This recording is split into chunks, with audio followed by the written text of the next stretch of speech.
What's up, everybody? I'm Michael. And I'm Amanda. And today we're going to talk about sex. We're going to talk to you guys about why you should not have sex before you're married, or why you should stop having sex if you're doing it now and you're not married. So, one of the things that's important to realize is that as Christians, we must understand that God's not trying to take anything away from us. He's not trying to steal our joy or steal our happiness. Many times, these regulations and rules and laws that God has in place about having sex before marriage are in place to really protect us. Babe, what do you think are some ways that God protects us when it comes to having sex before marriage? I think that one of the ways that the Lord protects us is protecting our eyes and our experiences. So whenever you have sex before marriage and have lots of sexual experiences before marriage, those things get implanted in your heart, and the types of things that you see and the types of things that you experience don't just leave you, they're stuck with you. And because you remember those things, you bring those things into marriage. And as you're bringing those things into marriage, you're going to remember how somebody else did this. You may even compare your spouse to the way that they used to be. If you end up marrying the person that you're having premarital sex with, that's going to taint the way that you view sex, because you're always going to hold them up to those standards. But the truth is, sex before marriage comes from a different place than sex within marriage. Sex before marriage is like a forbidden thing. It's an adventure. It's bred out of lust.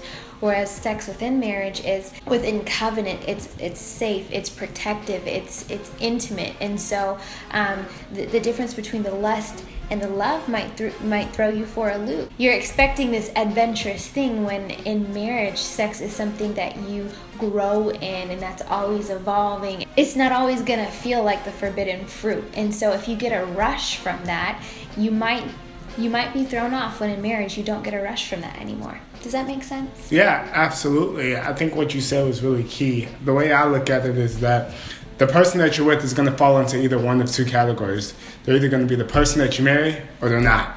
And I've talked to individuals, a guy in particular, in which, he said, hey, Mike, before I was married, I had sex with this person, and it was, unfortunate because now I'm married and my wife doesn't perform at the same level of this person, and that's just something that he and his wife had to work through and are still working through. And so I think it's really important to understand that sex outside of marriage is dangerous, and God forbids us from having it just because it protects you, it protects your heart, it protects your mind, and ultimately it protects your marriage. Absolutely. And you don't want to bring in attachment to other people into your marriage as well. That's where soul ties come in. You could be building a soul tie with a person who's never going to be your spouse, and you don't want to bring that into your marriage and allow that to cause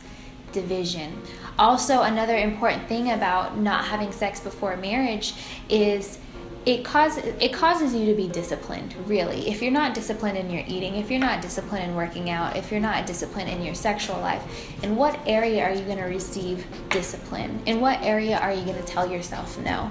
And so it's so important to have this sexual discipline before you're married, because if you always have that adventure spirit, always looking for a new romance, a new excitement, then whenever you are married, and you maybe even married the person that you had this crazy romantic love for, well, when that romance dries up because the honeymoon phase is over, are you going to work through that and love your spouse intimately and have sex with them in the confines of marriage? Or are you going to start looking elsewhere outside of your marriage because you never learned that discipline, and you have this craving for adventure and this craving for what's forbidden? And so learn to love sex within marriage by, protecting yourself now and disciplining yourself now. And I think that it shows your spouse, hey, I love you enough to wait for you, and I love you enough to make sure that we're protecting our intimacy within marriage. So I'll wait. So that pretty much is our perspective. We'd love to get you guys' comments below. Feel free to like, share, and subscribe to this YouTube channel, and we'll see you guys soon. Bye. See you later.